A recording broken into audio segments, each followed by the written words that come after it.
Okay, 18.6, working with pressure. This first section over here, we will look at how do we measure pressure. Okay, and we measure it using gauges.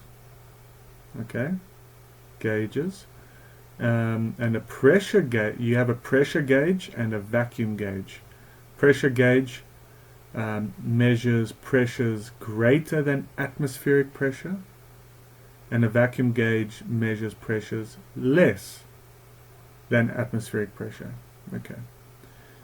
So let's consider pressure gauges. Remember, they measure pressure greater.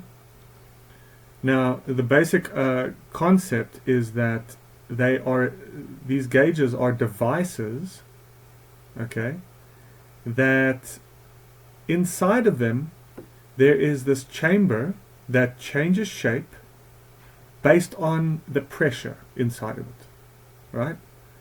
It changes shape. I think that's easy to understand. So as the pressure changes, there's something inside that changes shape, and this change in shape can be coupled via a gear. For example, in a mechanical pressure gauge, like one like this. Okay, you see this if you go to the petrol station and pump up the tires. Okay, so we have a mechanical pressure gauge, and inside this gauge there's a deformation. It changes shape, and you couple that to a needle. Okay, to this needle. So it changes shape, and the more it changes shape, right, or the larger the deformation, the more this needle will move, etc. I think you understand that. And obviously we need to calibrate it so that if whatever you're measuring is the actual true gauge pressure. Okay, so this is just a conceptual idea about exactly how these guys work.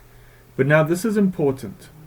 When we talk about gauge pressure, as I just mentioned, it is the pressure in excess or in addition to the atmospheric pressure.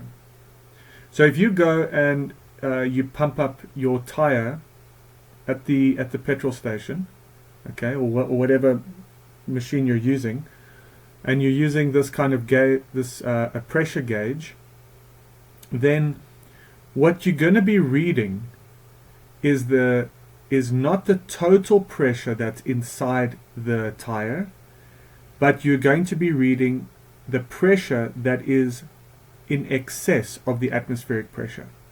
So for example, if they say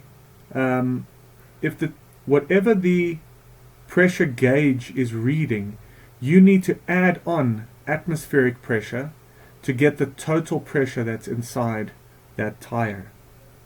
Okay? So, I hope that's clear. Okay, let's carry on in the next one.